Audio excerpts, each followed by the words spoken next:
तीर्थंकर आदिनाथ को शीश नवाते हैं, हम शीश नवाते हैं। ऋषभनाथ जी का तुमको बैराग दिखाते हैं, हम शीश नवाते हैं। कैसे हुए थे बैरागी हम ये बतलाते हैं, तुमको हम बतलाते हैं। ऋषभनाथ जी का तुमको बैराग दिखाते हैं, हम शीश नवाते हैं। सुनो जिनवाणी का सार है महामंत्र नवकार, कर नमन हजारों बार, सुनो जिनवाणी का सार।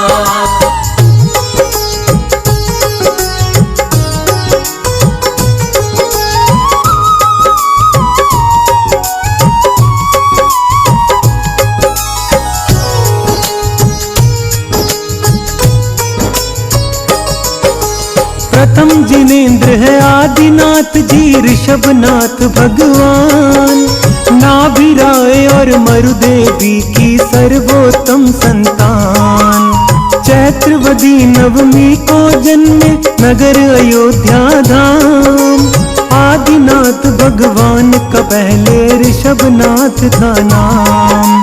ऋषभनाथ जी अंक गणित का करते हैं विस्तार, प्रतिदिन सबको लिखना सिखाते बीज गणित का सार। राजा प्रजा सुखी थे सारे, सबको था संतोष, उनके राज्य में दोषी नहीं थे, हर कोई था निर्दोष।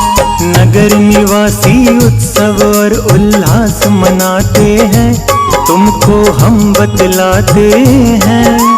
ऋषभनाथ जी का तुमको बैराग दिखाते हैं, हम शीश नवाते हैं। सुनो जिनवाणी का सार है महामंत्र नवकार, कर नमन हजारों बार, सुनो जिनवाणी का सार।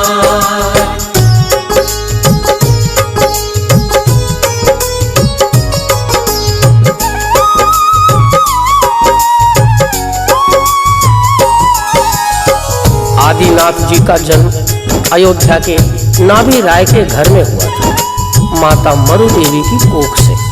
सारे अवध निवासी हर्षोल्लास से भर गए थे। बड़े होकर ऋषभनाथ ने सबको पढ़ना लिखना धर्म कर्म सिखाया, जग को ज्ञान दिया।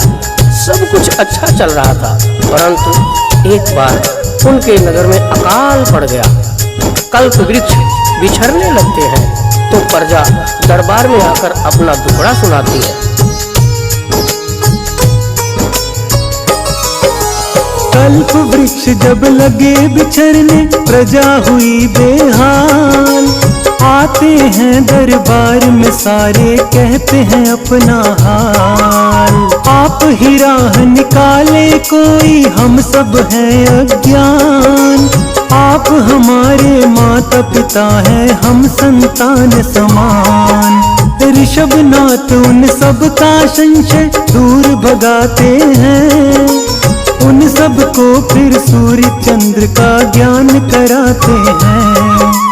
खेती करना फसल उगाना सब समझाते हैं, नियम न्याय और आदिक का उन्हें दंड बताते हैं। ऋषभनाथ जी अपनी प्रजा का साथ निभाते हैं, सबका साथ निभाते हैं।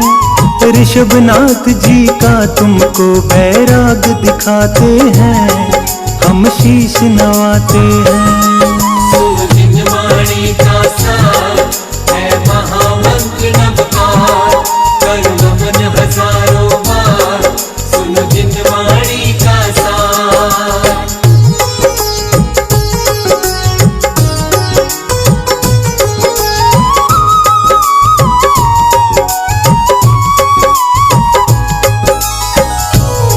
ऋषभनाथ अपनी प्रजा को खेती बाड़ी का काम करना सिखाते हैं, न्याय और धर्म अधर्म का ज्ञान सिखाते हैं। ऋषभनाथ के 2 पुत्र और 2 पुत्रियां थीं। पुत्रों के नाम भरत और बाहुबली थे। पुत्रियों के ब्राह्मी और सुंदरी, उन सबको भी विद्या सिखाते हैं।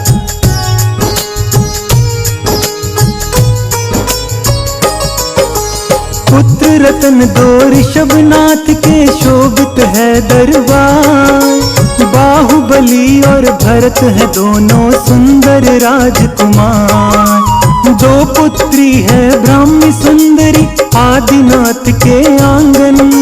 झूम रहा है हंसी खुशी से ऋषभनाथ का जीवन। एक बार करवाते हैं वो नित्य का आयोजन। बैठ के सब दरबार कर रहे नित्य का अवलोकन। अल्पायु नित्यांगना की थी नाच रही दरबार। कच्ची कली सी थी वो अप्सरा गई नाच के हार। गिर गई वो कम उम्र अप्सरा सत्य बताते हैं हम सत्य बताते हैं। आदिनाथ जी का तुमको बैराग दिखाते हैं हम शीश नवाते हैं। सुन जिनवाणी का सार है महामंत्र नवकार। कर नमन हजारों बार सुन जिनवाणी का सार।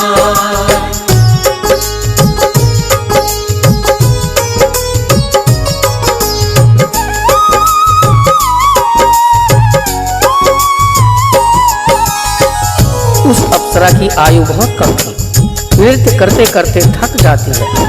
उसकी सांसें उखड़ने लगती हैं। वो मूर्छित होकर भरी सभा में गिर जाती है। ये देखकर दरबार में उपस्थित सभी हैरत में पड़ जाते हैं। ऋषभनाथ जी के हृदय पर इसका बहुत गहरा प्रभाव पड़ता है। वो चिंता के गहरे सागर में गोते लगाने लगते हैं।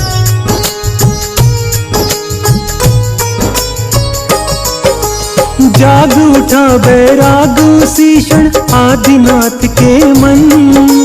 किसी काम का नहीं हमारा ये नश्वर जीवन। बेटों को बुलवा के उनको सब समझाते हैं। राजपाट दोनों में बराबर वो बंटवाते हैं। छोड़ सभी झंझट संसारी वन को जाते हैं। राजा हजारों मिलके उनके संग हो जाते हैं। कठिन तपस्या करने लगे वो कठिन करे तप योग। उनके साथ जो आए थे वन में भाग गए वो लोग। गर्मी सर्दी आंधी वर्षा सहते जाते हैं वो सहते जाते हैं। आदिनाथ जी का तुमको बैराग दिखाते हैं हम शीश नवाते हैं।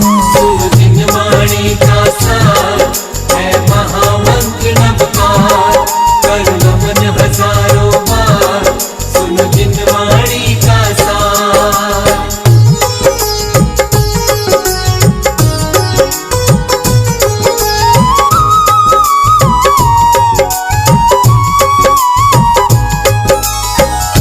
आदिनाथ जी के साथ जितने लोग आए थे वन में तप करने के लिए एक एक करके सारे के सारे चले जाते हैं। परंतु आदिनाथ जी तपस्या में लीन तल्लीन टस से मस नहीं होते। आंधी तूफान सर्दी गर्मी बरसात सब सहन करते हैं। दिगंबरधारी बन जाते हैं।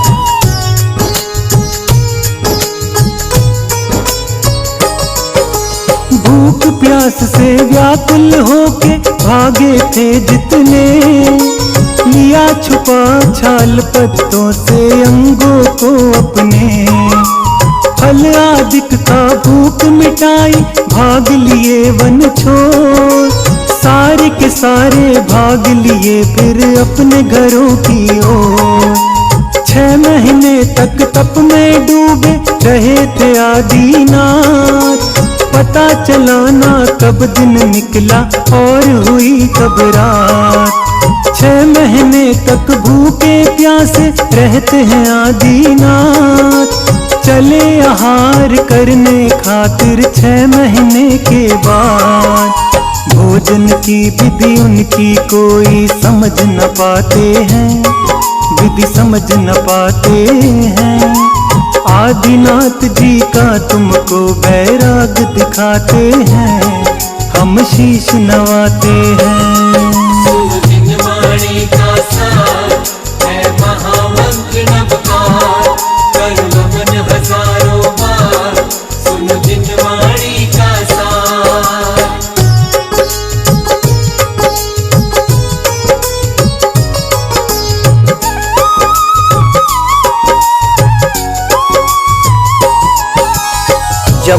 आहार के लिए निकले तो किसी को समझ नहीं आ रहा था कि वो क्या चाहते हैं, उनके मन में क्या है, उनकी विधि क्या है।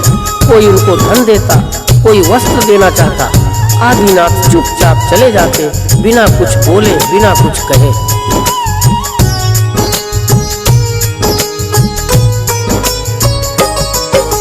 6 महीने तक रहे भटकते, मिला नहीं आहार। पहुंच गए हैं चलते चलते श्रेयांश के द्वार। श्रेयांश को अपना फिर पिछला भव याद हुआ। पड़ गाहन फिर श्रेयांश ने बिना विलंब किया। गन्ने का रस श्रेयांश से मुनिवर पाते हैं। सारी दुनिया को फिर वो उपदेश सुनाते हैं। अंत समय में मोक्ष मिला, वो स्वर्ग को जाते हैं। चांद खेड़ी में सब जा करके दर्शन पाते हैं। हम मान तुंग की बार बार जयकार लगाते हैं, सब दर्शन पाते हैं। सुखदेव जैन श्री आदिनाथ को शीश नवाते हैं, सब दर्शन पाते हैं।